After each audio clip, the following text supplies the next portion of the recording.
Hi, my name is Mark Floate. I am an architect. I live locally and I became involved in the 7 Sibley Street Sustainable Hub about 9 months to a year ago. I'm involved in the forums initially, and then I've become involved as part of the design team working towards this concept plan, which is the stage we're at up to today. The purpose of this little piece of film is really as a discussion or an introduction to the people who haven't perhaps been part of all of that process, and to give you an update and a kind of background to how and where and when we got to this stage in the project. So up to this point in October 2013, where we are is we've just a month ago launched the initial concept plan. So what is a concept plan? Firstly, it's just one step in a very long process. It's the first step, if you like, in terms of drawing. A big picture idea, trying to capture all the different bits of information, the ideas, the thoughts, where we've got to this stage. Trying to capture that on a piece of paper that allows us to focus on that in the future and then to develop more detailed plans as we move forward. So it's very important to understand that this is not a building design, it's a concept plan. It's a framework, if you like, for future ideas. However, it is very much a representation of where we've got to date, a vision, if you like, for and a way that we can move forward with this project. So let's talk about a few factors that influence or help us generate the concept plan. Obviously, one of the key factors are the environmental and climatic conditions prevalent on the site already. Issues such as prevailing breezes, the orientation relative to the sun, how we deal with the incredible amount of rain we get in this part of the world, so how we deal with water storage and how we deal with water runoff. So how we deal with the environmental impacts on the site. The second key issue is the landscape or topography of the site. As we know, it's quite a steeply sloping site. There's about a 6-metre change in level from the front to the back, and there's again a 6-metre level as we kind of move down in the terraces from Sibley Street down onto the site, onto the old skate park site, and then onto Peace Park and the new skate park. So there's some quite interesting topographical issues. There's also 2 swales of trees and landscape already there. So those are important things to work with in the master plan. So a third key issue is the access onto the site. Now that's both for pedestrians and for vehicles. And finally, it's about how we accommodate a range of built spaces, open spaces, a variety of different functions within the built space on the site. So before we go into that detail, I think it'd be good to just take a step back and try and understand how we actually got to this stage. So over the past year, there's been several information gathering sessions. There's been workshops and forums about trying to gather together ideas about what this project should and could become. So a number of different people have been involved in gathering together this information and forming a needs assessment, a kind of list, if you like, of what the community needs and wants and desires, and how that can be brought together into one project. Part of that process has been developing those ideas and establishing a vision and strategies about how we move forward. There's been a series of 2 or 3 planning forums and workshops, culminating in the a design forum attended by some 80 to 100 people, where for a good 5 or so hours people sat around in groups and tables working on different aspects of the project.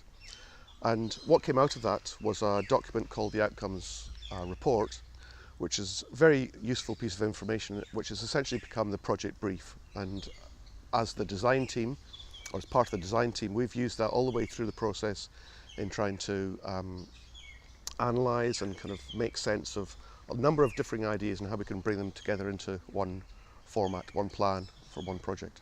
So the first thing that came out of that process very strongly was a desire in the community to keep the existing house. It's not in a good state of repair, but it certainly is available, and there is the opportunity to show it as an example of how to renovate, to remodel and to recycle an old building and give it a new life and a valid life in this new project. So having established that the building should be kept, it was then looking about where it should be best located. And a very strong outcome from those forums was that the building really should be relocated to the street front, where it can have an immediate access to the street rather than and actually take on a new use as a commercial or either as an office space, a space to rent out and gain some income over the next 2 or 3 years, or indeed as an information display centre for the project itself. So by moving that onto the street, we get direct level access at street level, and we also free up the rest of the site for other activities in the short term. Understanding, of course, that this project will probably take place over the next 5 to 6 years. So it's very much a staged project.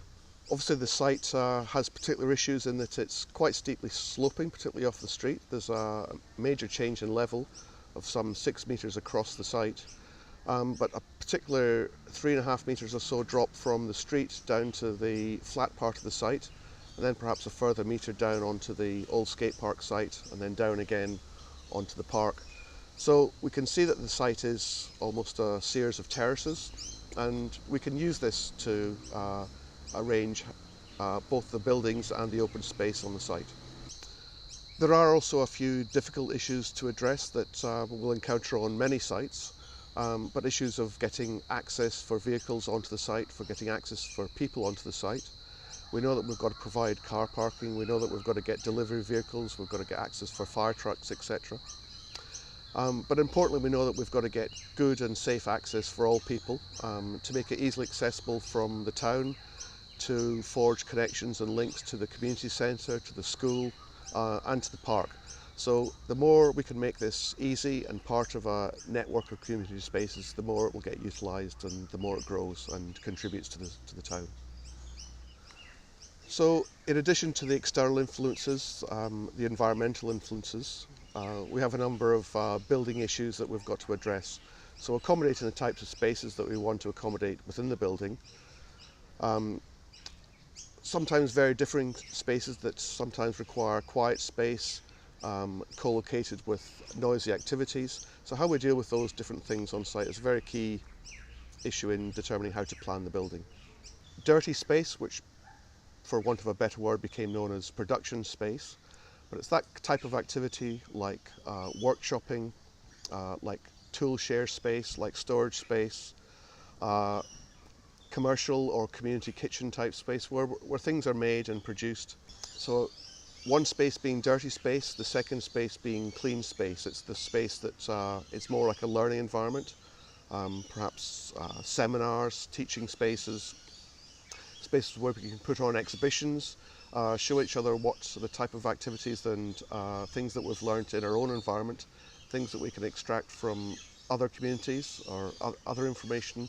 So it's gathered together so it becomes a kind of library or a shared resource, an information exchange, if you like. So it's very much about the sharing of knowledge and the sharing of ideas. So the third space is obviously the combination of those. It's the external space, the environment in which we're operating. And it's a very key part of this project, obviously, is the interaction between inside space and outside, how we as people involve and interact with our environment.